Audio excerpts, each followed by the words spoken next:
Fala, profissional de educação física, tudo bem? Seja bem-vindo a mais um podcast, o podcast do nosso CREF 21.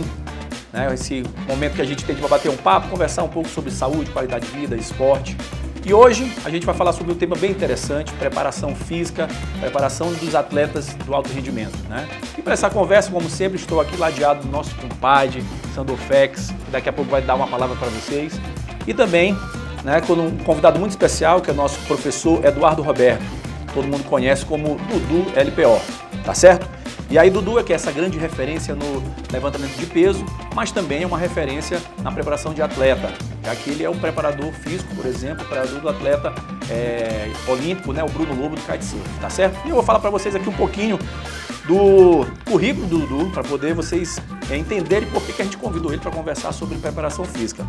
Então, Dudu LPO é um treinador de levantamento de peso desde 2002, então já tem aí mais de 20 anos de carreira trabalhando com LPO. É pós-graduado em anatomia e biomecânica pela Castelo Branco, em condicionamento físico e treinamento personalizado. Especialista em treinamento de força, em treinamento para grupos especiais e levantamento de peso olímpico. Dudu, pessoal, ele é o CEO do Centro de Treinamento de Levantamento Olímpico do Maranhão, diretor técnico da Federação de Levantamento de Peso do Maranhão e Master Coach da Escola de Treinadores de Levantamento de Peso do Rio de Janeiro, já com 5 turmas formadas, e também é um coordenador geral do Instituto Academia Escola. Então é um cara que tem realmente um currículo, um know-how para poder conversar com a gente sobre isso, tá? E vai bater um papo falando um pouco sobre essa questão da preparação física do atleta, preparação mental, o que realmente você precisa para poder ser um atleta de alto rendimento. Tá certo, Dudu? Flamenguista. Eu não sei. Antes de passar a palavra, vou logo fazer aqui um presente aqui com o nosso boné do conselho, tá certo? E aqui também o nosso calendário com uma caneta e um boné aqui, ó. Pronto. Aí, ó. Ó que o boné tem que ser bom, cara, pra caber na minha cabeça, tem que... Muito obrigado, pessoal. Bom dia aí pra você, professor de educação física, entusiasta da área de atividade física. Agradecer aqui meus amigos aí pelo convite. CREF 21, que sempre foi assim, não só gentil, né, cara, mas mostra trabalho diferenciado. Eu não me lembro se algum CREF no país está fazendo alguma coisa parecida com o que vocês estão fazendo, mas para mim já é uma, aquela coisa, né? Segue o líder. Já é uma coisa diferenciada. Bom, contando um pouco da minha história, né? Deixa eu deixar aqui meu bonezinho aqui. Bom, pessoal, contando um pouco da minha história, como é que eu vim parar no Maranhão. Eu vim a primeira vez no Maranhão a convite de um amigo meu, professor Ney Pereira, que é amigo íntimo do professor Antônio Carlos Gomes. Foram amigos de trabalho, foram Rússia junto aqui. O professor Nova também já foi na Rússia, conhece bem a raiz do treinamento de força, onde nasceu as coisas. Então, a primeira vez eu vim para cá para prestar consultoria a uma empresa chamada Viva Água, para ministrar treinamento para os profissionais da área, não só na área da musculação, mas na área física propriamente dito, na parte logística da academia. Então, a Viva Água ela tinha vontade de criar um serviço diferenciado. Desde aquele ano de 2004, 2005, se não me engano, a dona da Viva Água, que foi a professora Denise, já foi inclusive presidente do CREF, tinha a visão de preparar e qualificar os profissionais da academia. Atender pessoas que precisavam de um atendimento qualificado, como pessoas que tinham hipertensão, cardiopatia, diabetes, obesidade, problemas de limitação de locomoção, idosos, crianças, juntamente com o professor Osvaldo, que sempre gostou dessa área de preparação física também. Então eu vim a convite do professor Ney para me juntar à equipe que deu a primeira consultoria Viva Água. E aí eu me apaixonei aqui por São Luís, Vim aqui em 2005, 2006. Em 2007 conheci minha esposa. Vim morar em São Luís em 2009. Implantei o treinamento funcional juntamente com ela. Muita gente não sabe, mas acho que São Luís do Maranhão foi uma das primeiras cidades no país a ter um centro de treinamento funcional, com todos os elementos possíveis, com querobel, introduzir aquela coisa de liberação miofascial, mobilidade, trabalho de estabilidade, que são coisas fundamentais até hoje para se trabalhar. E hoje eu lamento muito que as pessoas estão se distanciando desse tipo de trabalho, As pessoas... eu acho que é uma coisa, não sei se é do brasileiro, A gente não tem um entendimento, talvez, da cultura esportiva que o Brasil já criou, A gente já teve grandes treinadores no cenário nacional e eu vejo que a gente tem essa dificuldade de estudar a história, né? O que já foi feito e o que já foi feito para dar certo. E aí, em 2011, infelizmente, tive que ir embora. Meu filho nasceu aqui em 2010 e em 2018 eu vim dar um curso para Viva Água. Meu filho me chamou a atenção para uma coisa muito importante. Eu dando vários cursos no Rio, São Paulo, ele falou: papai, quando a gente vem aqui em São Luís, ele chamava São Luís de meu mundo. Meu filho chamava assim, quando a gente vem aqui no meu mundo, minha esposa até, ele falou comigo na praça, né? Eu levei ele aqui na Praça do Foguete, que é uma praça muito bacana aqui em São Luís, falou o seguinte: papai, quando a gente vem aqui, você fica mais comigo. Aí você pondera as coisas e começa a analisar. Cara, tô na capital praticamente do país, Rio, ali São Paulo, e as coisas acontecem de uma forma muito rápida. E ali eu pensei assim, cara, trabalhar a gente vai trabalhar sempre. Estudar a gente vai estudar sempre. Procurar fazer as coisas da forma bem feita, eu acho que é o nosso legado, né?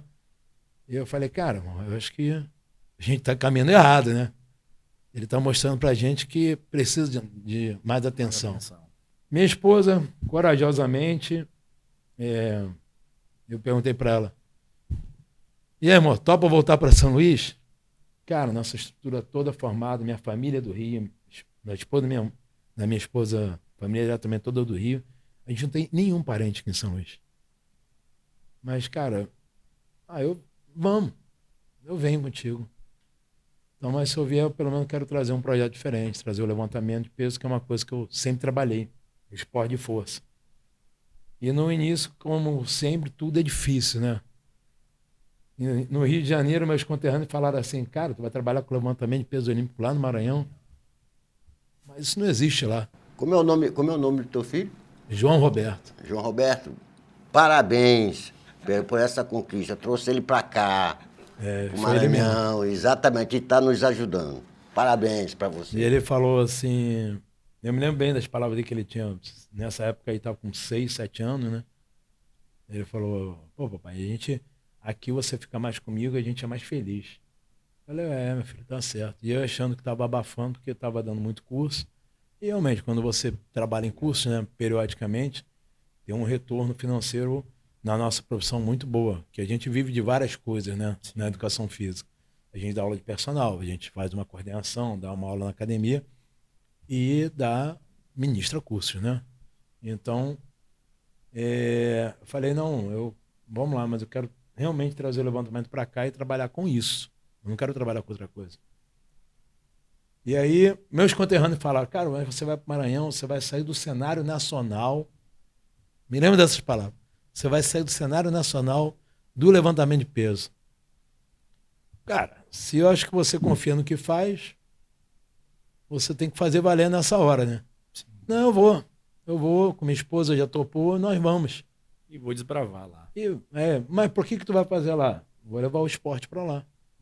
Mas não existe esse esporte aqui. Exatamente por isso. Então, quando eu cheguei aqui, muito maranhense me perguntou a mesma coisa. Dudu, o que tu veio fazer aqui? Eu acho até engraçado responder isso, porque eu sempre respondo essa pergunta. Cara, eu vim trazer o esporte, o levantamento de peso olímpico. Então, eu acho que nos primórdios da natureza humana, quando você começou a descobrir a ciência, a matemática, com certeza existiu dificuldade, né? E esse é um esporte que a gente, embora não tenha muita cultura no nosso país, ele se torna essencial para o desempenho esportivo em outras modalidades.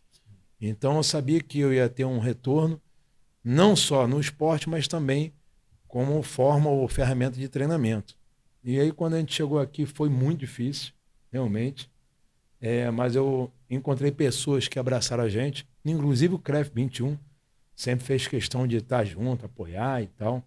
E nessa hora você vê a importância de ter instituições, né? Montar a federação foi uma coisa que deu muito trabalho até hoje, mas a gente montou o primeiro evento de levantamento esportivo nessa rua onde a gente está realizando esse podcast, que foi no estacionamento da Viva Água. Era o único lugar que dava para receber. Denise me liberou o estacionamento da academia, eu falei, pô, vamos lá. Vou fazer aqui. E antes disso, eu comecei uma turma de crianças, de levantamento de peso olímpico. Exatamente para quebrar todos os paradigmas que as pessoas acham que o levantamento de peso olímpico ia fazer as crianças virarem anãs, né? A gente tem essa coisa, a criança vai treinar força, vai ficar anã. Não vai crescer. Não vai crescer. Se fosse por isso, o leste europeu era para ter a maior nação de anões no mundo, né? No planeta. Então a gente, graças a Deus, as pessoas, os meninos do CrossFit, todos os coaches que já fizeram cursos aqui comigo, que eu venho periodicamente ministro curso de levantamento para trazer essa galera cada vez mais para um esporte que é olímpico, né? Um dos mais tradicionais da Olimpíada, tem mais de 100 anos de existência, está lá desde 1896, está nos Jogos da Era Moderna. E a galera abraçou, trouxe. A gente veio desenvolver várias competições. Tem 4 campeonatos hoje efetivamente no estado. Eu acho que é o estado, perdendo para o Rio de Janeiro, que mais realiza evento esportivo. Nós conseguimos em 2024 trazer o campeonato nacional, que eu vou semana que vem levar a seleção maranhense para competir. Só que dessa vez vai ser em Minas, mas 2024 foi no Maranhão. E só para vocês saberem como é que isso é difícil, eu vou ao Campeonato Nacional há mais de 20 anos. Sempre foi em 4 estados. Rio, São Paulo, Minas e Paraná e uma vez no Rio Grande do Sul. Então, das 20 e poucas edições... Norte, Nordeste nunca foi todas elas foram no Sudeste e uma vez foi no Rio Grande do Sul, outra no Paraná. Pela primeira vez, foi fora desse eixo. Realizou no Maranhão. E as palavras do presidente da confederação, Fernando Henrique Monteiro, né? Ele falou assim: Dudu, esse foi o melhor brasileiro que já fiz na minha vida. Ele, nas palavras dele, que é um cara que já conhece bem a confederação, já está à frente da confederação, fazendo também um excelente trabalho, mas foi o melhor evento. Por quê? Os maranhenses adoram levantamento de peso olímpico. A gente fez na Universidade de Selma, com apoio lá da instituição do meu amigo Fabiano, coordenador de lá. E, cara, foi o primeiro campeonato nacional que teve torcida. Os eventos de levantamento de peso olímpico normalmente não tem ninguém, são os familiares. Tinha gente da universidade, curioso. Parecia um circo mesmo. Dudu, eu sempre falo que para nós entendermos o presente, é preciso a gente conhecer o passado, né? O passado diz muito do que está hoje acontecendo. E eu me lembro assim que eu tenho 45 anos dentro dessa profissão. E eu me lembro muito bem que quando eu cheguei do Rio de Janeiro, eu me formei em Belém, fui para o Rio fazer especialização na antiga Gama Filho. E assim, quando eu retorno ao Maranhão, eu tive um convite para trabalhar numa academia aqui chamada Vida e Saúde. Bem ali na rua Rio Branco. Isso não existe mais. Não existe mais. E o detalhe que eu estou querendo enriquecer a tua fala é que naquela época, quando eu fui visitar a academia, ele tinha comprado um Apollo, né? Aquela máquina que veio com uma porção de exercícios aglomerados. Exatamente, que a gente tinha alguns que chamavam de aglomerado, né? Então, aquilo... exatamente. Então, tô falando essas coisas, eu tô lembrado como se fosse hoje, eu entrando naquela academia, que não existe mais, o professor Antoniel, o nome dele, né? E ele estava recebendo, quando eu cheguei, eles estavam instalando, porque vinha todo encaixotado, separado, e precisava, exatamente, o pessoal encaixar. Então, aquilo foi... pelo menos para mim, foi o início desse trabalho aqui, porque foi uma das primeiras academias de São Luís, era muito conhecida essa academia. Então, e ali, eu não fiquei trabalhando, eu trabalhei uns 6 meses, depois eu passei no concurso da universidade, aí eu fui para dentro da universidade e ali eu saí depois de 40 anos de universidade. Mas ali iniciou esse movimento.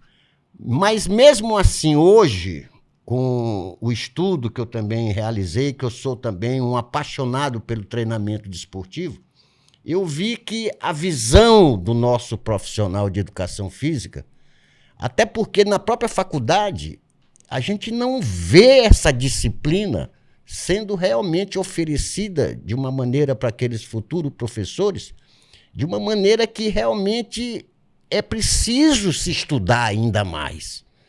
Na maioria dos cursos de educação física, ela é eletiva, né? Não é obrigado o aluno a fazer, como é fisiologia, como é o basquete, como é uma das lutas, né? E eu vejo que aqui no nosso estado, antes de você chegar aqui, a gente tinha uma dificuldade muito grande. Eu digo isso porque eu trabalhei no futebol, e o futebol é um dos poucos esportes, por ele ser profissional, ele exige um treinamento de um nível elevado, né?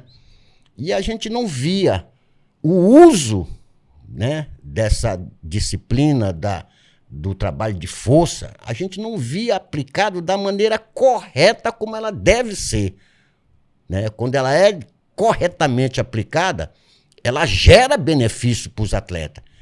E eu queria que você iniciasse, eu vou lhe fazer uma indagação a respeito exatamente desse tabu, de que criança não pode fazer, criança tem que ser preservada, criança não pode cair, criança não pode correr. Como é que tu vê esse relacionamento? Cara, professor Zamani, isso é uma questão que eu vou até me sentar aqui melhor para a gente bater esse papo. É o seguinte, como o senhor, eu admiro muito essa coisa da história, né? Para a gente entender algumas coisas que são fundamentais. Nosso país é um país muito novo, né? 500 anos de história é muito novo. Se comparar com Turquia, passa de 1000 anos, Japão, China, esses países que são milenares, né? Se você pega escolas medievais dos cavaleiros, né? Você vê que todos eles faziam um trabalho de condicionamento para os atletas da época, que eram os guerreiros. Você imagina que o cara ia para uma batalha de manhã, antes do nascer do sol, montado com uma armadura que pesava em torno de 30 quilos, segurava uma espada de 5 e na outra mão o escudo também de 5. E o cara batia aquilo ali em outro escudo durante um dia inteiro. Você imagina que o ser humano naquela época deveria ser um ser humano diferente. Uma estrutura óssea, muscular, articular, ligamentar. E se perdeu muita coisa no passado, eu digo isso muito porque meu pai era professor de história. Ele era professor de história, filosofia e educador físico. Né? Ele era profissional de educação física formado na URCA, na escola da URCA. E a gente conversava muito Essa escola da URCA que tu te refere é a Escola de Educação Física do Exército. URCA, do Exército. Meu pai era militar. Correto. Meu pai era paraquedista militar, mestre de salto, e eu fui paraquedista militar também por causa dele. Então essa coisa do corpo físico era muito valorizado. E aí no decorrer dos séculos, dos anos, a gente foi evoluindo para a nossa tal era digital que nós temos agora. Cara, não falta conhecimento da importância do que a pessoa tem que fazer com a atividade física. E o acesso é vasto. Nossa, um podcast desse, como que seria gravado há um tempo atrás? Como é que a gente teria uma estrutura dessa que a gente pode, em algumas palavras, citar várias pessoas e registrar esse tipo de discussão, né?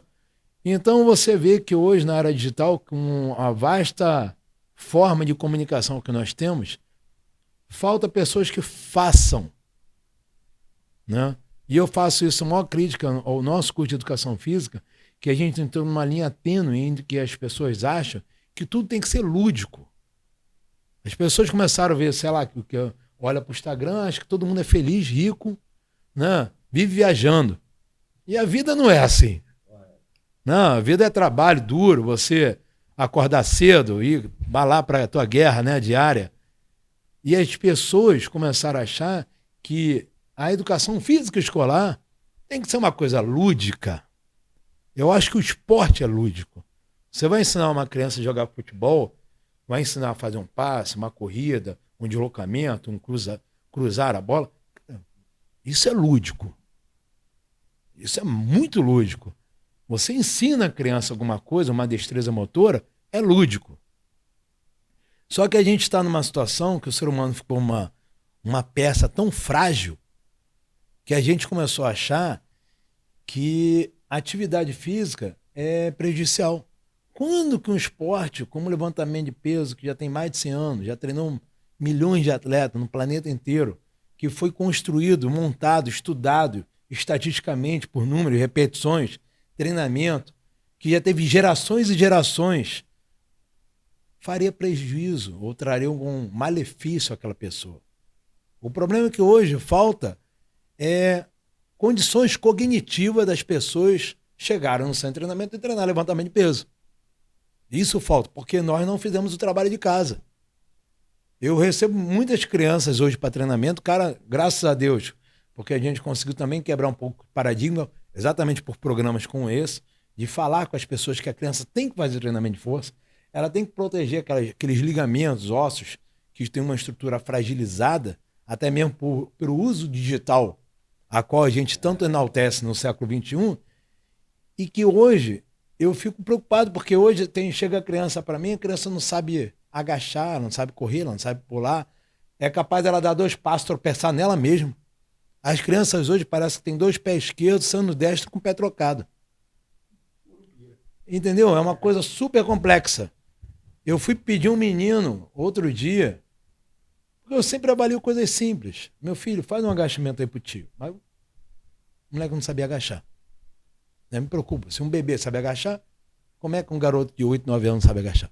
Mas não sabia agachar, não tinha mobilidade para isso. Aí tudo bem. Não, senta aí, meu filho. Vamos fazer o seguinte, deita aqui no chão, levanta aqui pro tio, faz uma flexão.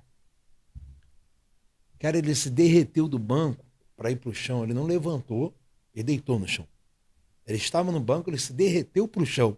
Eu não sabia nem que um ser humano conseguiria fazer aquilo. Eu falei, cara, meu filho, você é um ser invertebrado? Assim, tipo assim, você não tem coluna?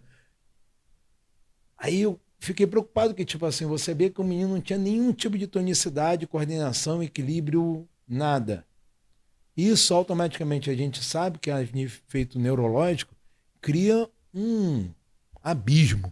Se o garoto não tem capacidade de se movimentar, ele não tem um efeito cognitivo de entender ou interpretar muitas coisas na natureza. Então, me preocupa muito que essa geração questiona o que pode ser feito, mas também não faz nada.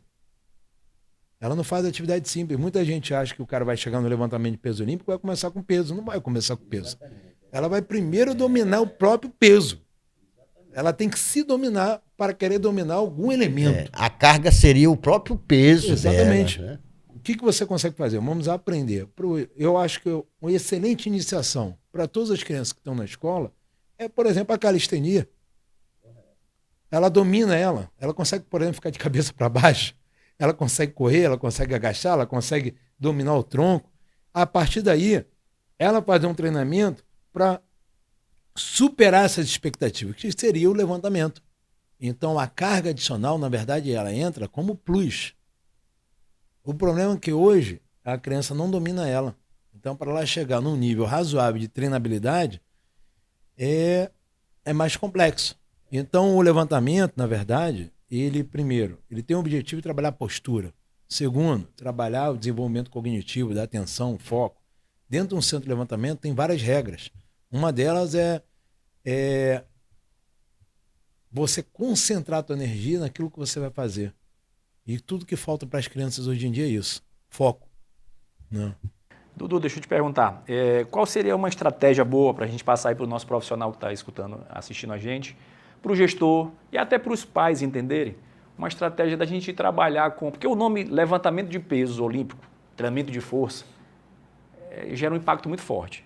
Então, o gestor, o pai e o próprio professor, às vezes, acha que a criança só deve brincar. E a gente está falando aí, a gente está num período que a Organização Mundial de Saúde, estudos mostram que a gente tem que cada vez mais estar ativo, procurar essa questão da qualidade de vida, da saúde, do movimento, como uma forma de terapia, tanto física quanto mental. Mas a nossa criança tem cada vez mais ficado inativa, e aí tu falaste em relação à questão do mundo digital. A própria carga horária da educação física dentro da escola diminuiu, e aí isso aí o próprio MEC trouxe essa modificação. E aí a gente tem essa pouca hora de educação física escolar, ela ainda é mal utilizada. Porque aí é o que tu falaste, se prioriza muito só o lúdico, né? E não o trabalho de força, o treinamento em si. Então, porque isso traz uma carga. Então, qual seria a estratégia para a gente mudar isso, quebrar esse paradigma, quebrar esse mito, para poder a gente realmente voltar a trabalhar dentro da escola, por exemplo, com calistenia, com o esporte realmente que vai trabalhar ali essas valências motoras de força, de resistência, né, de intensidade e tudo mais. Para colaborar com essa nossa conversa aqui, o próprio nome que eu carrego já há 65 anos vem de uma homenagem do meu pai, né, a um fisiculturista, né? E a própria história dele conta uma passagem interessante que, em determinado momento da vida dele, ele começou a carregar um bezerro, né? Que logicamente era pequeno, e com o passar do tempo esse bezerro foi crescendo e automaticamente o peso também. Então até o pessoal que estuda isso diz que ali se iniciou o trabalho de carga. Exatamente, da progressão de carga. Mas tu seguiu os ensinamentos aí do Sigo, teu... Continua... Exatamente. Eu mas continuo... não é fisiculturista Não, que nem não, ele, né? eu continuo estudando esse Só tema. estudando. Só Tá estudando. Mas para colaborar com isso, Dudu, que eu trabalhei muitos anos em escola, né? Muitos anos mesmo da minha vida como professor de educação física. E hoje eu escutando aqui a fala de vocês dois, eu volto ao passado e via como era o trabalho de peso, de sobrecarga, o levantamento de peso, como o pessoal falava antigamente, como é que eles eram mal olhados nesse sentido de que se a criança começar a fazer isso de maneira precoce, novinha e tal, ela não vai crescer, vai atrapalhar o crescimento dela, o desenvolvimento. E isso era muito marcante naquela época. Então, hoje, com o avanço, né, dos estudos, das pesquisas em relação a isso, a gente sabe que isso, na verdade, nunca ocorreu e nunca ocorrerá. Na verdade, existe algumas pesquisas que falam sobre isso, mas a gente tem um problema de, não sei se apegar o ruim e às vezes não entender de onde que vem a fonte, né, da história. Vamos lá, explicando fisiologicamente, todos nós nascemos com uma projeção de crescimento genético, uma carga genética que a gente traz. A estrutura óssea, ela tem nas suas extremidades uma coisa chamada epífise óssea, ou anel epifisário, né? Que são estruturas que ficam abertas no processo de crescimento e ao final do crescimento você fecha esse anel epifisário. Então as pessoas associaram o trabalho de sobrecarga ao fechamento do anel epifisário de uma forma cedo, que pode ser avaliado por uma coisa chamada sinal de His, que é feito no quadril, através de uma imagem de translúcida, né, que se emite uma luz pelo quadril. Vamos lá. Existia uma revista chamada Muscle Informa, que publicava muitas pesquisas científicas, e uma delas veio trazendo algumas comparações de estudo sobre movimentos, né, que eram proibidos, que não era proibido, que era aceitável. E uma delas eu me lembro que saiu um artigo falando sobre crianças do norte da África que trabalhavam em minas de carvão, que passavam de 11 a 12 horas descendo e subindo de um buraco, mina de carvão, e que essas crianças foram comparadas a crianças da Inglaterra, onde exerciam função no mesmo período escolar. Ou seja, imagina crianças de uma faixa etária ali de 9 a 12 anos, trabalhando em mina de carvão durante 12 horas, foram comparados com crianças na mesma faixa etária no período escolar. Então, eu acho que foi uma relação comparativa, tudo a ver. Primeiro, quem treina 12 horas consecutivas. Segundo, criança precisa de luz de sol. Mina de carvão não tem luz de sol. Terceiro, as crianças carregavam uma sobrecarga na cabeça, inclinavam o tronco para frente para conseguir caber no buraco. Então você imagina, essas crianças foram comparadas a crianças inglesas que tinham um leito familiar, tinham comida, passavam um dia escolar saudável. Aí essas crianças foi comparada que elas não se desenvolveram da mesma forma que as crianças inglesas. Falei, cara, comparação perfeita. E o resultado? A nacionalidade igual, a estrutura igual, condições iguais. E aí provaram que trabalho e sobrecarga de forma longitudinal não desenvolvia. A pesquisa é essa. Um dos professores, claro, que foi defensor do desenvolvimento físico de força, foi o professor Dr. José Maria Santarém, que é uma sumidade na área de treinamento de força. Inclusive, eu fui um dos primeiros caras a falar que idoso tem que treinar força. Né? E ele falou exatamente que não. O desenvolvimento físico, ósseo, depende de uma coisa chamada estímulo piezoelétrico. Ou seja, você tem que gerar uma sobrecarga, inclusive saltos, para gerar um estresse piezoelétrico para que a estrutura óssea reformule de uma forma mais densa. Ou seja, treinar levantamento estimula o crescimento, não ao contrário. Agora, crianças têm tipos de treinamento que ela não pode fazer. Primeiro, você não pode extenuar uma criança, mas não é nenhuma criança, ninguém.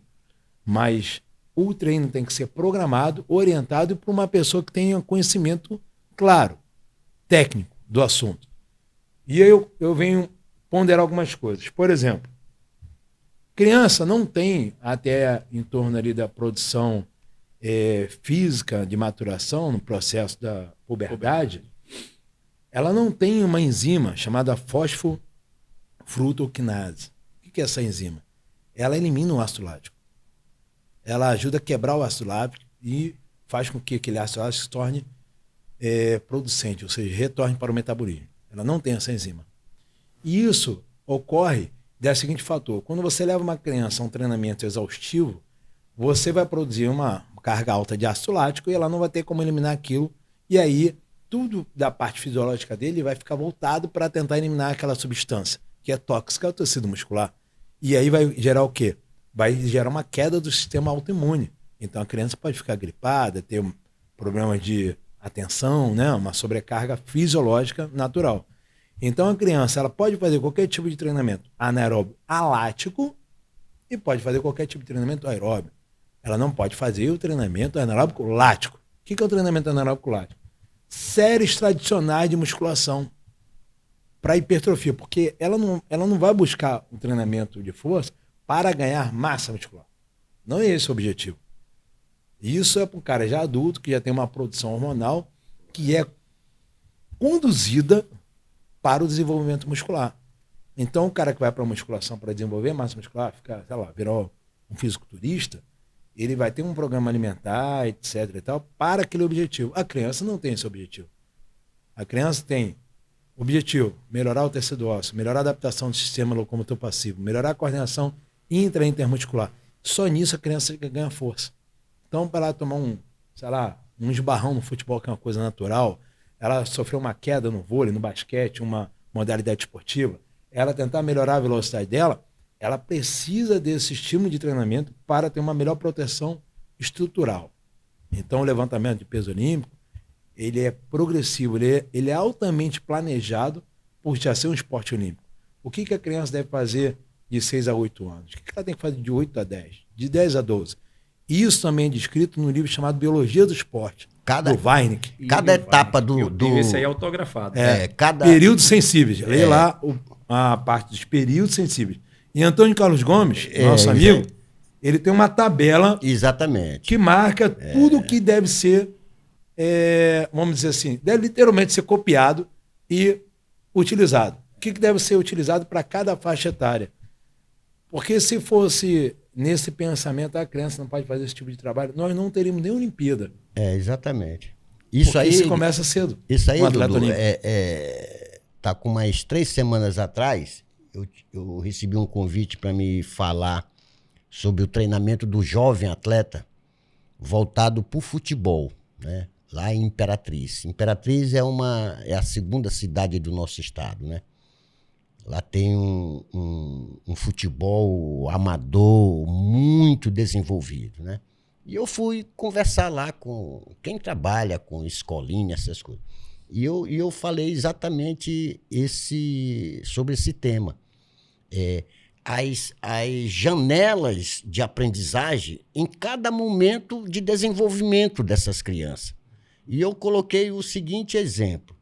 eu perguntei à plateia e tinha mais de 150 pessoas assistindo a conversa. Em que momento apresentar para a criança o cabeceio, o elemento técnico do futebol, do cabeceio? Em que momento, né? E eu percebi que a plateia ficou assim, muda, calada, e não soube dizer absolutamente nada sobre isso. Por quê? Por que eu citei esse exemplo? É porque a aprendizagem também desses elementos técnicos de cada modalidade, que são específicos para o futebol, para o basquete, para o handebol, para o voleibol, é preciso que se respeite o momento de desenvolvimento dessas crianças.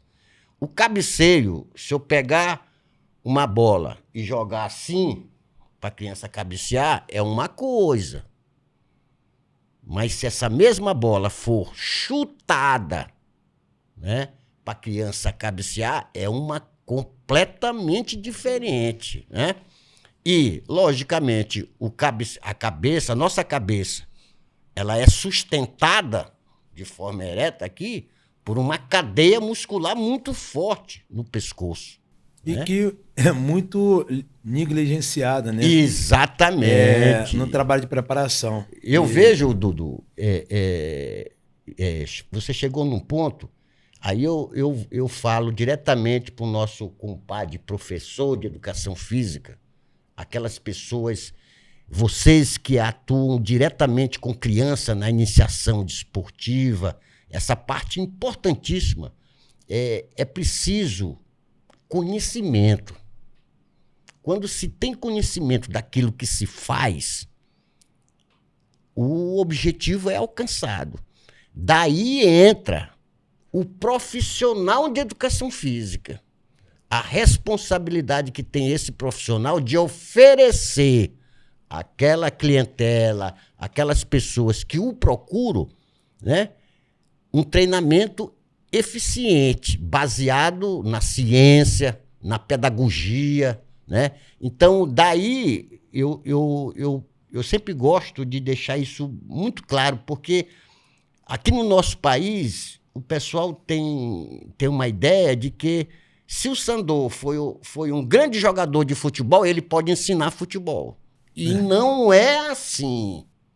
Se Diogo foi um grande nadador, ganhou Olimpíada, ganhou tudo, ele pode ser um grande professor de natação. Não é assim. Daí que entra a importância do profissional de educação física estar à frente desse processo. E aí eu ainda faço uma reflexão sobre isso.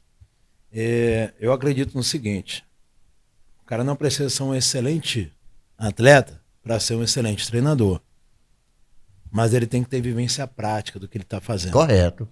Porque hoje as pessoas começaram a também se basear. Aí eu assisti o vídeo do YouTube e eu já sei fazer isso. Não é bem assim. Não é bem assim. Não é bem assim. Não é bem assim. O cara tem que ter uma vivência daquilo. O cara tem que viver aquilo. Entendeu? Hoje eu sou uma pessoa ignorante sobre futebol. Eu não vivo futebol. O cara vai falar: Dudu, você faz a preparação física. Cara, você me dá um tempo para eu estudar, analisar o que é necessário para um atleta de futebol se desempenhar bem na função. Embora eu trabalhe com preparação física. Eu faço a preparação física do Bruno Lobo, que é do kitesurf. Eu não ando de kitesurf. Entende? Mas eu converso com ele, analiso, vejo o que é necessário para desempenhar a função dele. Correto. Mas eu entendo de preparação física. E hoje que eu falo, que é uma coisa que o professor Sandro falou muito bem, cara, o pessoal tem que estudar. Tem que estudar. Não é assistir o vídeo do YouTube e achar que tá tudo certo, tá tudo bom. Não é. Outro, primeiro, o básico é o cara se formar em educação física. Isso é o básico. Dali, não acho que você está pronto para o mercado, porque não está pronto para o mercado. O mercado ele é extremamente agressivo. Muita gente fala sobre a hora-aula do professor de educação física, mas eu nunca tive nada a me queixar sobre minha hora-aula. Porque desde o primeiro momento, meu pai falou: meu filho, sempre estude para ser o melhor. Eu posso não ser o melhor, mas eu sempre estudei para ser. E quando você vai fazer alguma coisa, sempre dê o seu melhor. Eu posso, meu melhor, não ser o melhor do colega. Ele pode fazer muito melhor do que eu. Porém, eu faço o meu melhor. E aí essa coisa da criança e preparação física me chama a atenção em umas coisas bem simples. A relação da cervical, né? Muita gente concebe sobre os paradigmas de o levantamento de peso machuca, lesiona. Pegando um gancho aí do professor, o Comitê Olímpico Brasileiro, ele tem lá a lista dos esportes que mais lesionam. Futebol está no topo. Entre os 10 primeiros lugares está o futebol. Exatamente. Agora pergunta, é lesão de joelho? Não. De cabeça. É lesão de cabeça, traumatismo craniano. De cabeça. Choque de zagueiro com atacante. E, inclusive, Dudu, teve uma época que o próprio órgão que cuida da arbitragem no futebol mundial queria tirar o fundamento, o cabeceio do jogo. Entendo. O protocolo até mudou agora. Né? O protocolo até mudou. Eu até entendo. Até entendo por quê. Agora, me pergunta, onde é que está o levantamento de peso olímpico e índice de lesão? 56º. Está entre os 10? Não. Na verdade, ele é o único esporte que é feito para preparar as pessoas para os outros esportes. O cara vai fazer luta, vai fazer futebol, vai fazer isso. Na Europa é muito comum os caras fazerem. Aí... Outra coisa importante, Dudu, que tu falou aí, e eu queria reforçar, é a respeito da prática, né? A pessoa, ele tem que conhecer, o ideal é ele conhecer a prática. Eu trabalhei também muitos anos com o futebol profissional, né? E uma das preocupações que eu tinha era em relação ao atleta de futebol estudar. Porque fundamental. A maioria deles, quando terminam a carreira, eles não sabem fazer nada. E a primeira coisa que eles fazem é abrir uma escolinha de futebol, para ele dar aula. Então, os clubes que eu trabalhei, na qual encontrava algum jogador, algum atleta de futebol que tinha o 2º grau, o ensino médio hoje completo, eu incentivava ele a se matricular. Isso é a visão do treinador. E hoje eu tenho muitos ex-atletas, né, que conseguiram unir a prática que ele teve, a vivência, com o estudo que ele teve na faculdade, né? E hoje eles estão atuando por aí. De vez em quando eu me encontro com um deles por aí. Então é essa história da gente desmistificar isso que acontece principalmente em grande escala no interior do Brasil, né? No interior do Maranhão, do Piauí. A gente se depara com situações que a gente fica assim absurdas, né? A gente se depara, por exemplo, com vídeos aí de internet, inclusive o próprio Conselho Federal está investigando muito isso, pessoas ligadas à musculação, falando coisas que... Fisiculturismo, na verdade. Coisas absurdas, que a gente fica até perplexo de ver, né, coisas absurdas. Então, a tua fala aí é importantíssimo isso. Eu vejo que o conhecimento é como na vida, a educação é que transforma. Só a educação transforma. E um conselho que eu dou a esses profissionais que estão surgindo agora no mercado, que se vocês tendem a ir por essa linha de atuação, se vocês querem seguir o mesmo caminho que o Dudu seguiu, também siga os caminhos para ele chegar até aqui, que foi o estudo, que foi o conhecimento. Isso é importante. E hoje, essa coisa do leque da teoria para a prática, eu vejo assim, não existe profissional que vai exercer bem a função, principalmente na nossa área, educação física, né? Sem você viver a situação, né? Aquela coisa, não dá para você ensinar alguém a nadar se você não sabe nadar. Né? É aquela coisa que eu vejo dessas coisas que estão na moda aí. Coach financeiro. O cara não tem dinheiro, mas ele vai te ensinar a ganhar dinheiro. Eu não entendo muito bem isso. Eu não sei como é que isso funciona, mas as pessoas fazem as coisas no Instagram que eu acho impressionante. E a coisa da mídia, eu falo muito isso aí periodicamente com as pessoas. Você tem que curtir o processo, né? Todo mundo quer saber do resultado. Se eu fosse você, professor de educação física, tá entrando aí no processo final de formação, cara, faz todos os cursos para você ver qual a identidade que você vai ter, qual área que você vai ter. Pô, acho que o fisiculturismo alcançou um status muito legal, porque é uma área muito interessante, combina várias coisas de treinamento junto com a parte alimentar. Então, o cara, para entrar bem nesse ramo, tem que estudar bem a parte nutricional, pode virar nutricionista também, tem que estudar bem a parte de treinamento para entender como é que qual é a fonte melhor de periodização, o programa que o cara vai seguir. Agora, coisas que para mim nunca vão deixar de ser básicas. Qualquer profissional de educação física tem que entender bem de fisiologia, entendeu? Tem que entender bem de biomecânica. Você pode não saber sobre um assunto específico, mas tu entende o que pode vir a prejudicar ou não. Ou pelo menos, se você não souber aquilo que vai ajudar, saber o que não vai prejudicar. Entendeu? O cara tem que entender sobre sistema anatômico propriamente dito, né? Hoje as pessoas que estão indo para a academia, cresceu 56% o público de idoso na academia, acima de 65 anos. Você estuda artrose, artrite, osteoartrose, você estuda diabetes. Então, se você não estuda isso, pô, você já está... Quem tem poder de pagamento é esse cara. Então, as pessoas reclamam que o cara vai para a musculação, mas não tem ninguém para atender ele. Porque os caras não sabem atender o cara. E estudar essa parte de treinamento de força, às vezes as pessoas acham que eu sou do levantamento, eu só olho para o levantamento. Não, eu olho para o ser humano. As pessoas acham que eu vou treinar um músculo do cara. Não. Eu treinei a pessoa. Num todo. Né? Num todo. Entendeu? Eu quero que aquele ser humano se torne uma pessoa mais forte.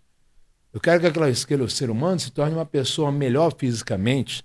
O objetivo de qualquer professor, né, de educação física deve ser esse. Agora, quais são os métodos que você usa para desenvolver isso? Entendeu? O levantamento olímpico, que é a modalidade que a gente escolheu, é o segundo esporte mais difícil de ser praticado. Eu fico muito feliz com meus amigos do cross, que enaltecem o levantamento e são garotos que gostam muito de praticar, treinam. Mas eu também falo com os meninos do cross, cara, tenha atenção no que você está fazendo. Entendeu? Porque você também não pode virar o pato. Né? Tem gente que vai fazer uma atividade como cross é o pato. Tem bico, não sabe bicar, tem asa, não sabe voar, tem pé, não sabe andar. Entendeu? Procure fazer bem feito as coisas. Você vai trabalhar com levantamento, estuda levantamento, vai trabalhar com ginástica, estuda ginástica, vai trabalhar com corrida. Cara, tantas coisas que a gente tem que saber para montar uma planilha de corrida, desenvolver um cara na corrida, passada, etc., mecânica. As pessoas estão preocupadas com pace. Cara, tem tanta coisa que vem antes. Pace com óculos. Óculos, estão preocupados com o tipo de tênis, se é marca tal, marca assim. Cara, primeiro você tem que contratar um profissional de educação física que entenda da modalidade e vai se desenvolver da melhor forma.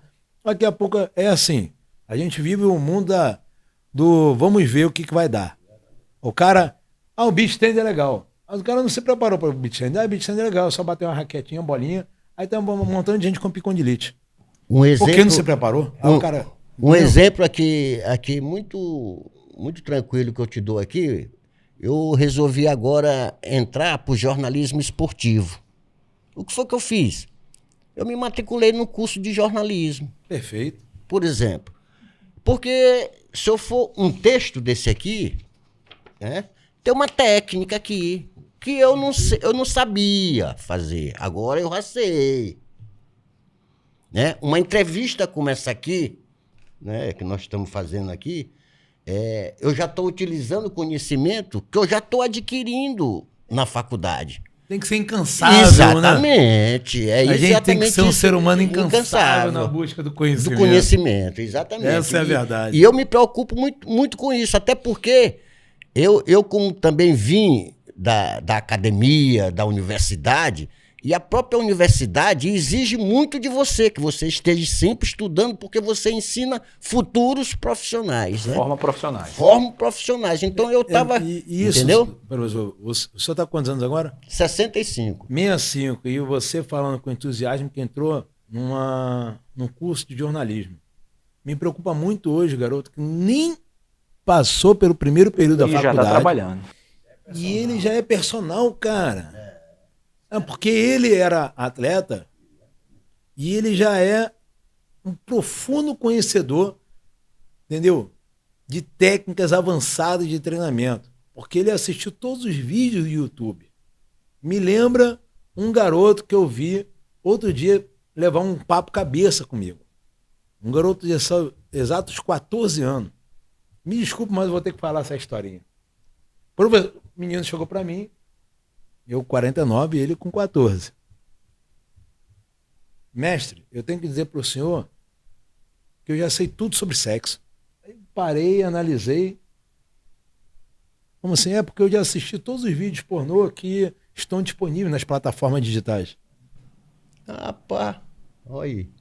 Eu não sei, mas hoje, aos 49, tenho quase 17 anos de casado, eu ainda não sei tudo, cara. Eu acho que tem muita coisa para descobrir nessa área. Aí um menino de 14 anos virar para mim e falar isso, é como eu vejo hoje o garoto do segundo período falar que já sabe tudo. Então os caras como Matviev, Verkhoshansky, Verkhoshansky foi diretor da Estatal Física, de Cultura Física de Moscou. O cara criou quase todo tipo de meta de treinamento de força. Esse cara não tem nada para ensinar mais. Então eu fico preocupado com esse garoto que chega hoje, já sabe. Porque eu sei que nada sei e que tem que buscar saber mais. Hoje em dia eu penso assim, cara, ano passado cara, como eu era ignorante sobre esse assunto ainda. Aí esse ano, cara, todo dia, todo santo dia, eu tendo a aprender alguma coisa em relação ao próprio esporte que eu faço, ao próprio esporte que eu pratico, que eu ainda treino. Eu treino, minha esposa treina, meu filho treina. Essa coisa de desenvolvimento infantil, eu treino meu filho desde os 3 anos de idade. Hoje ele tem 14, ele é maior do que eu. Então, quando eu falo sobre levantamento, não prejudica o crescimento, é porque eu procurei estudar tudo. Em casa tu tem um possível. exemplo disso. Exatamente. E você sabe por que eu comecei a fazer treinamento de levantamento com ele? Que a própria professora Denise diagnosticou ele com 1 ano que ele tinha hipotonia. E eu falei assim, cara, não. Eu não vou aceitar que ele vai desenvolver com hipotonia, que vai ter problemas cognitivos até de coordenação. E desde o primeiro dia de vida dele, eu procuro fazer coisas adaptadas para estimular a parte cognitiva. Hoje, graças a Deus, o menino está indo para o brasileiro adulto com 14 anos. Não é que eu sou louco, eu não sou louco. Na verdade, eu desenvolvi ele para que ele tivesse a autoestima dele bem preservada. E é uma das coisas que eu recomendo para os pais, né? Deixar o profissional de educação física trabalhar da forma coerente, porque não tem nada melhor por uma criança dessa, que hoje fica aí 100% no digital, vendo a vida maravilhosa que as outras pessoas levam, e a vida que ela talvez seja tão depressiva, que hoje as pessoas falam tanto desse processo de acesso digital, nada vai proteger mais teu filho do que a autoestima dele. Se teu filho tem autoestima, ele passa tranquilo. Dudu, vou pegar esse gancho aí que tu falaste sobre a questão do teu filho e tudo mais, e também tu falaste sobre a questão de como o levantamento de peso ele prepara para os demais esportes. Então seria aí o esporte dos esportes, né? o LPO. Como é que está esse cenário do LPO aqui no Maranhão, né? Com essas turmas com crianças, com adolescentes que já estão indo aí disputar o brasileiro, como tu falaste. Turma de adulto, de idoso, como é que está? Como é que está a questão da federação? Fala um pouco pra gente aí como é que está esse cenário aí, principalmente aí dos últimos anos para cá, e o que está previsto aí para os próximos anos aí? Eu acho que, cara, São Luís se desenvolveu muito, muito mesmo nesse esporte. Hoje a gente já tem crianças, os pais, até os avós treinando levantamento. Eu falo que o levantamento, ele é um esporte. Então tudo que foi estudado no levantamento dos últimos 100 anos tem a ver com desenvolvimento esportivo, né? Ah, eu não quero ser atleta de levantamento. Cara, não é questão de ser atleta ou não. Tudo que se estuda no levantamento tem a ver com ação esportiva, para melhorar o rendimento em alguma coisa, né? Claro, tem pessoas que não têm o interesse de competir, mas você tem que seguir um programa. E se você segue um programa da forma como a coerência em cima dos estudos já existem, você vai ter um desenvolvimento de força, vai ter um desenvolvimento de coordenação, de mobilidade, que é a valência que no levantamento, embora pareça que é força, a primeira que tem que ser trabalhada no levantamento é a mobilidade. Quem não tem mobilidade não faz levantamento olímpico. Segura a barra. Não segura a barra. Essa questão de você, que a gente estava conversando, de você estudar, continuar, porque, na verdade, a nossa área, ela se transforma muito rápido, a dinâmica é muito grande, né? E eu me lembro que quando eu estive na Rússia, eu passei um ano no Rio de Janeiro ouvindo o nome de professor Matviev. Os meus professores na Gama Filho, porque a literatura seguida era dele. Era referência. Era referência no mundo, é um cara que escrevia. E as pesquisas dele era publicada em 55 países. Quer dizer, era muita informação no mundo. Então, esse nome ficou na minha cabeça e eu dizia, rapaz, eu preciso conhecer esse professor. E eu fui, com muita dificuldade, não adianta estar dizendo aqui quais foram as dificuldades, mas, finalmente, primeiro, eu tive o prazer de conhecer pessoalmente. Tirei fotos com ele e tal. E depois eu tive o prazer, durante 25 dias, de receber os ensinamentos dele, a conversa dele fantástica. Um cara, ele passa contigo 4 horas de relógio, ele não pega um negócio desse aqui para ler. Tudo sai da cabeça do cara. Quer dizer, tu vê o cara naquilo ali, num quadro, sem data show, transparência, nada. Numa sala exclusivamente dele. Esse é o professor. Exatamente. Aí, quer dizer, como não valorizar, né, um sujeito desse, né, um pesquisador desse? Aí, depois dessa conversa, esses conhecimentos que nós fomos visitar em Leningrado, um centro de treinamento de natação. Aí, outra coisa que eu fiquei... Eu tive também... Eu não consegui falar com ele e nem tirar foto com ele, mas eu vi. Parecia um peixe dentro Popov. Alexander Popov. Quer dizer, um cara daquele, quando saiu daquele tanque, quando eu olhei o cidadão assim na minha frente, eu disse, rapaz, como é que tem alguém que vai ganhar desse cara? O cara tinha uma mão, Dudu, e quando ele fechava assim, parecia uma pá de remo. Você sabia qual era a preparação dele? O senhor chegou a assistir a preparação dele? Não, ele estava fazendo um teste de espirometria nesse dia. Ele era um dos poucos nadadores que faziam um pré-requisito de ter pesos na parte de aquecimento. Ele era nadador de prova de 50 metros, foi recordista na prova de 50 metros, né? Ele fazia alguns movimentos de arranco, de arremesso, primeiro tempo, né, que a gente chama, de explosão, pá, pá, pá, soltava, não aquecia-se na água como todos os nadadores, já caía, meu amigo, parecia um furacão.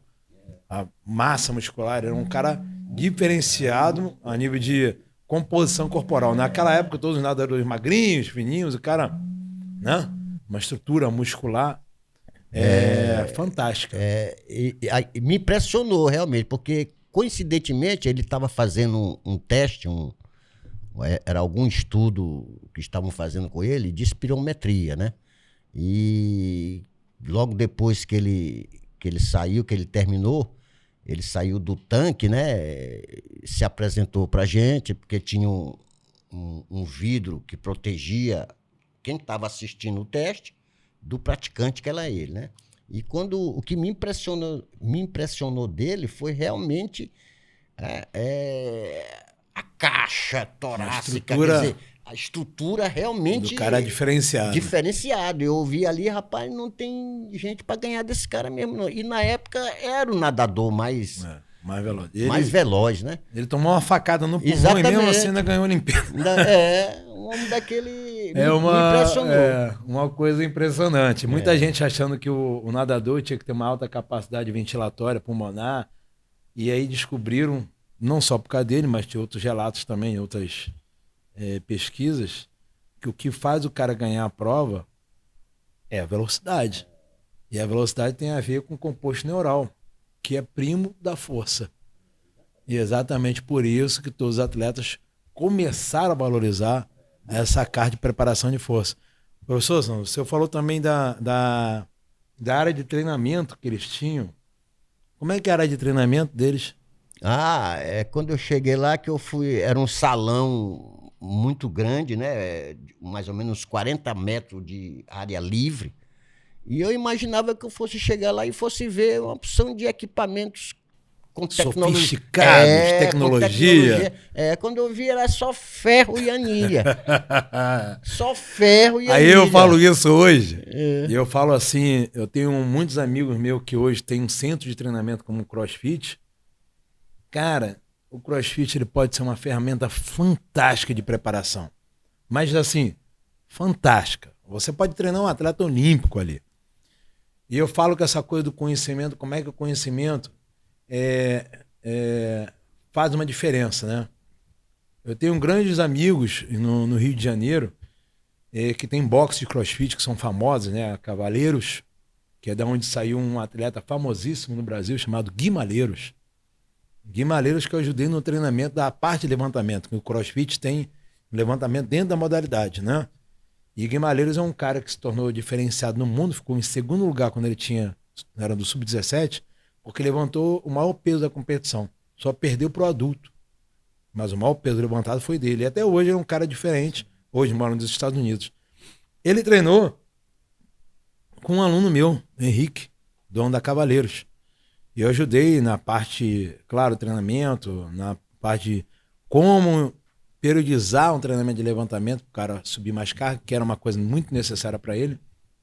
E o sócio do Henrique, o meu amigo professor Marquinho, ele acabou hoje treinando um dos garotos que é mais valiosos dentro do levantamento de peso olímpico.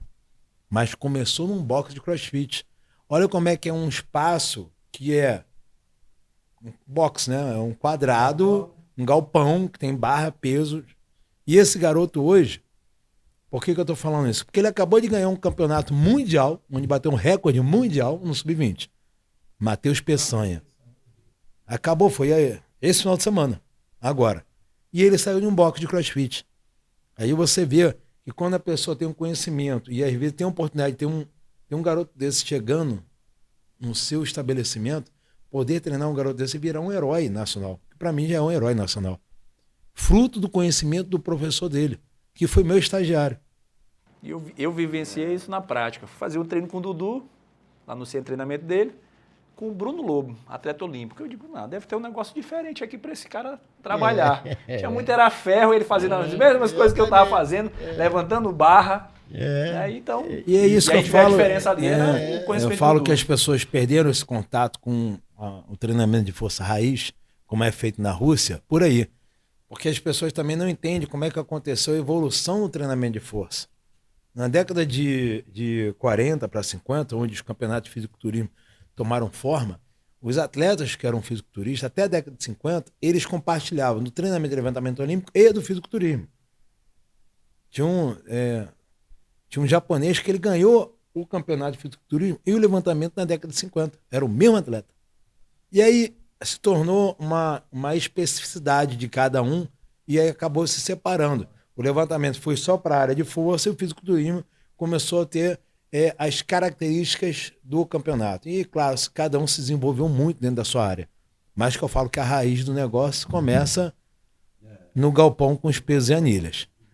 E aí, por que eu estou falando isso tudo? Porque muita gente hoje se baseia que a sala de musculação tem que ser munida de vários equipamentos. E hoje o professor, ele acha que ele tem que estudar para atender as pessoas só no equipamento. E esqueceu que existem as pessoas. Você tem que estudar pessoas, não equipamento. Você tem que saber como treinar a pessoa sem nada. Na minha opinião, na minha humilde opinião, hoje as pessoas querem que a academia tenha um investimento milionário, um equipamento X, e aí as pessoas estão começando a se distanciar do que é o atendimento. E aí as pessoas hoje começaram a ficar preocupadas com a tal inteligência artificial. Mas eu vou fazer a nota de um pensador que eu escutei outro dia. O problema não é a inteligência artificial, é a falta de inteligência natural. As pessoas passaram a entrar numa academia e aí ver esses modelos, como é que é, low cost, que as pessoas gostam de chamar? É o modelo low cost aí, de empresa aí. que bota lá os aparelhos, bota um profissional de educação física. Que, claro que ela não tem condição de atender 200, 300 pessoas ao mesmo tempo. E aí as pessoas começaram a valorizar o aparelho. Mas não sabe, por exemplo, de onde que surgiu o aparelho. Na década de 40 para 50, os profissionais do fisiculturismo, claro que eram profissionais, tinham que ganhar seu dinheiro, começaram a ser patrocinados por marcas. Marca de suplemento, marca disso, marca daquilo, inclusive equipamento. Os caras treinavam com pesos e halteres livres, mas na hora de fazer os vídeos de produção, era no equipamento. Ó, faça esse equipamento que você vai ficar com esse bíceps, faça esse equipamento que vai ficar com esse quadríceps. Então as pessoas começaram a valorizar o equipamento ali naquele momento, por uma necessidade do mercado. Mas o equipamento, veja bem, ele foi criado para trabalhar com pessoas que tinham limitações de movimento. Se você pegar Joseph Pilates, ele criou o aparelho para acoplar na maca. E dali desenvolveu o treinamento de força de pessoas que não conseguiam andar. O equipamento tem o mesmo princípio. Eu tive um professor Nuno Cobra. Eu assisti um curso dele na URCA, em um simpósio de fisiologia, e ele foi bem claro. Cara, o ser humano, ele é munido de várias condições peculiares, físicas e funcionais. E você tem que ser treinado para você ser uma pessoa que tenha uma total condição física de exercer a sua estrutura física. Ou seja, você tem que ter condição de usar o que você tem, o teu corpo. Se pendurar numa barra, se apoiar no chão, levantar, sair, correr, pular, isso vamos dizer assim, faz parte da nossa base fundamental. E as pessoas começaram a transmitir para o aparelho uma coisa que é vital para o ser humano. E o aparelho não vai trazer essa condição. E aí, claro, as academias, que hoje é um modelo de negócio, não critico o modelo de academia, porque cada hora vai ter um modelo novo de negócio. Eu critico, sim, que as pessoas se basearam no equipamento para achar o que ele tem que fazer. A partir desse momento, a inteligência artificial realmente vai fazer toda a diferença. E o profissional de educação física, que é a pessoa que vai levar o conhecimento prático da vivência, ele vai perder a sua capacidade. Então, aí ele tem que justamente melhorar essa sua capacidade de intervenção profissional justamente para poder vencer esse desafio. Volta aos primórdios, né? Estude o corpo humano. Estude a capacidade que ele pode ser treinável. O que ele pode ser treinado, o que é o limite articular, ligamentar, o que eu posso ou não fazer com um cliente ou um atleta. A partir do momento que ele sabe todos os parâmetros, ele vai se tornar um excelente profissional de educação física.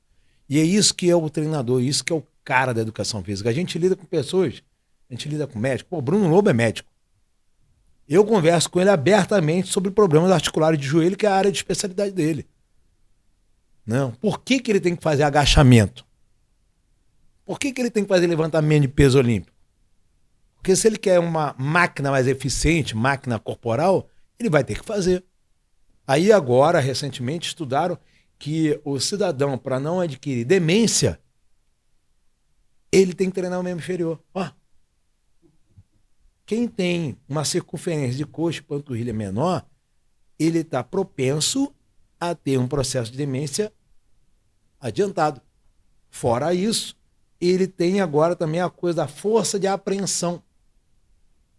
Aí o que a pessoa hoje faz no aparelho? Ela senta lá no banco, bem confortável, aí faz lá, empurra, aí olha no Instagram, tira foto, posta o vídeo, tá pago, né? Que é a expressão que todo mundo usa.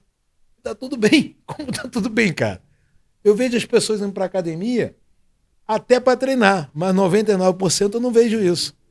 O cara vai lá para passear. Por exemplo, o cara, uma coisa bem básica, se o cara sentar, se ele entrar numa esteira e caminhar e olhar o celular, ele diminui 40% do gasto calórico. Isso já está provado pela neurociência.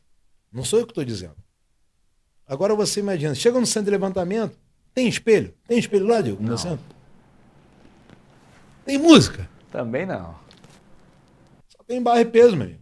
Pergunta lá para os soviéticos se ele precisava botar lá o Spotify. Exatamente. Tinha Spotify lá? Não. Tinha o... Só via zoada de ferro. Pronto, então, primeiro o cara tem que botar. Eu não vou dizer que todo mundo vai fazer levantamento ou vai fazer isso. Não é isso. Até mesmo porque eu sou bem claro nisso. As pessoas vão falar assim, Dudu, por que tu não cria um slogan? Levantamento para todos. Eu nunca vou falar isso. Porque o levantamento de peso olímpico não é para todo mundo. Tem gente que não gosta de ficar com a mão assim, ó, igual a minha. Tem gente que não gosta de sentir aquela coisa do metal. Tem gente que realmente não gosta daquele âmbito.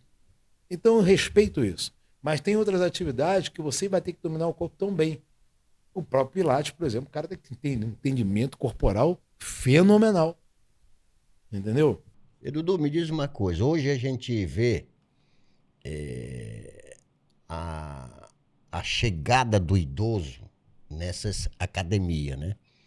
A grande maioria deles, eles vêm por recomendações médicas, né? Eles foram ao médico e lá, por algum motivo, o médico encaminha ele para que vá fazer musculação, né?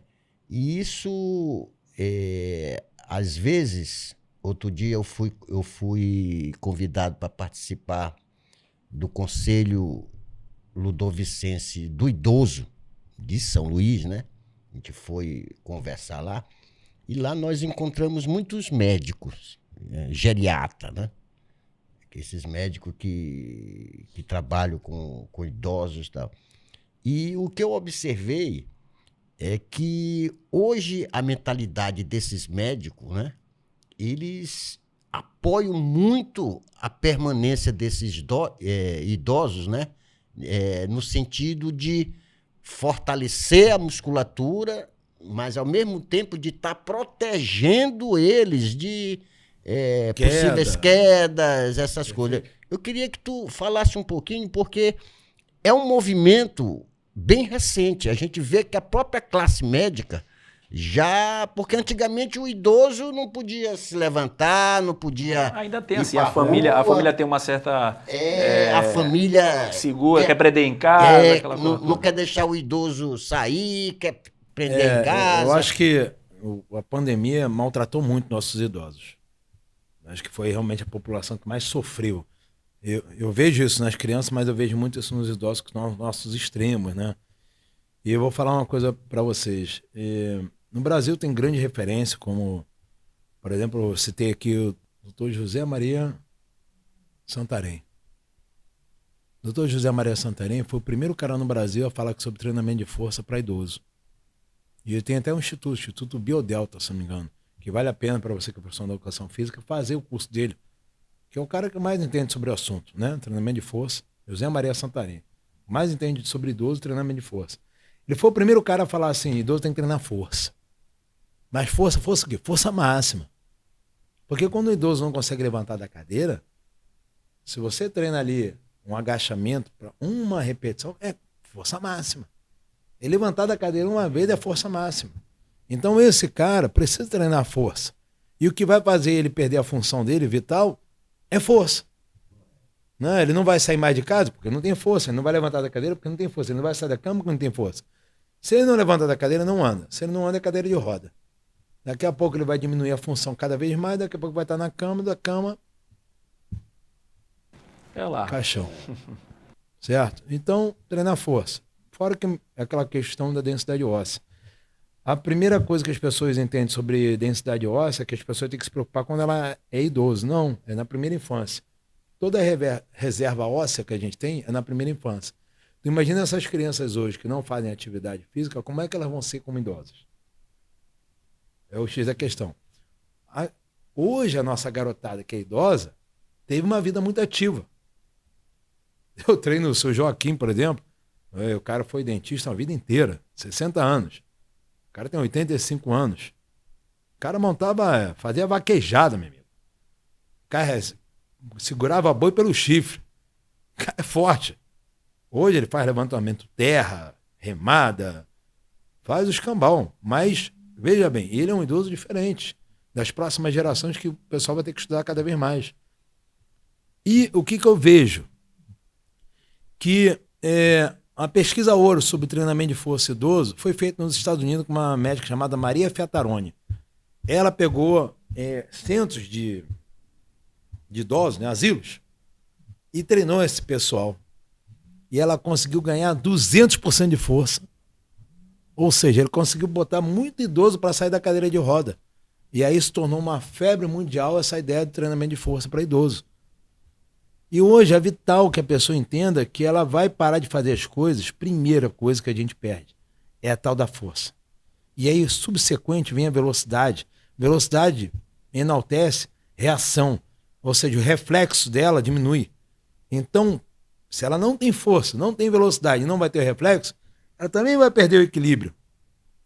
E ela não tem força, não tem velocidade, não tem reflexo, não tem equilíbrio e o osso está frágil. Cara, não tem como isso dar bom. Então o cara tem que treinar força? Tem, mas estudar para isso. Há limitações articulares, ligamentares, né? Eu já treinei uma turma que a gente criou até na Academia Viva Água há um tempo atrás, chamado Treinamento Funcional 70+. Eram 70, vamos dizer assim, 30 pessoas que tinham mais de 70 anos. Só que o mais novo tinha 76. E o mais novo, o mais antigo, mais experiente, né? Era Seu Coqueiro, com 96 anos. Seu Dino é o segundo mais antigo, 94. E ele era oriundo dessa turma que dava para ver que ele é um cara diferente, porque sempre fez atividade física, né? Eu treinava eles, inclusive eu dava levantamento olímpico para eles. E quem quiser comprovar isso, olha lá no meu Instagram, vai ver 30 senhores perfilados fazendo levantamento de peso olímpico. Que eu sempre achei fundamental trabalhar uma coisa que eu vi meu pai perder. Meu pai era um cara muito forte, imagina, meu pai era sargento da paraquedista, duro pra caramba. E no decorrer da idade dele, meu pai vinha daqueles hábitos culturais do passado, que o cara tinha que fumar e beber. Meu pai fumava e bebia pra caramba mesmo. E era professor de educação física. Ele sabia dos prejuízos, mas era uma coisa do estilo, né? E, claro, no final da vida dele, arrumou um câncer. Eu vi meu pai perder massa muscular. Meu pai era um cara que pesava em torno de 100 quilos e, no final da vida dele, eu tive que carregar ele para o hospital. Eu segurava meu pai no colo, de tão levinho que ele estava. E tudo que eu... Na época que eu criei essa turma, Treinamento Funcional 70+, eu ponderei a imagem que eu tinha do meu pai. Era uma turma que eu tinha muito apego por isso. Porque eu vi tudo o que meu pai perdeu na função vital dele. E o objetivo da turma era esse: treinar as capacidades físicas, a qual não ia deixar essa galera debilitada. E a primeira delas era a força. É a força que mantém a vitalidade. Pois, Dudu, Sandu, a gente está caminhando aí para o final. Então, eu queria que vocês deixassem aí uma mensagem final para o nosso profissional, para quem está nos assistindo, nos escutando, sobre esse bate-papo que a gente teve aí, principalmente sobre preparação, treinamento de força, sobre o que é preciso realmente para se manter uma pessoa ativa, saudável e, né, manter essa vitalidade aí. É um tema muito interessante, é um tema muito atual, né? O trabalho de força, apesar de ser bem antigo, né? A origem dele é bem antigo. E é fascinante esse tema. A gente comprova aqui com o Dudu a importância, isso que deixe bem claro para o profissional de educação física. Nós temos que continuar estudando, sempre, enquanto a gente estiver na ativa da nossa profissão, independente da área, né? Não só do levantamento olímpico, da musculação, do trabalho de força. Qualquer área de atuação exige estudo. Tem que estar estudando, porque hoje nós encampamos a área da saúde, né? E hoje existe um movimento muito grande da atividade física saúde, né? Não aquela só voltada para a área esportiva, mas ver a saúde, como o Dudu sempre frisa aqui, e eu achei interessante isso, e eu parabenizo ele, que antes de tudo ele vê o homem, o ser humano, né? Isso é preciso que a gente tenha esse olhar, um olhar mais completo, mais abrangente da pessoa, o ser humano que lhe procura para você, como profissional de educação física, para ajudá-lo a manter uma qualidade de vida melhor, né? Manter a sua constituição física que realmente suporte o dia a dia, porque todos nós nascemos, nos desenvolvemos e nos envelhecemos. Isso é a vida.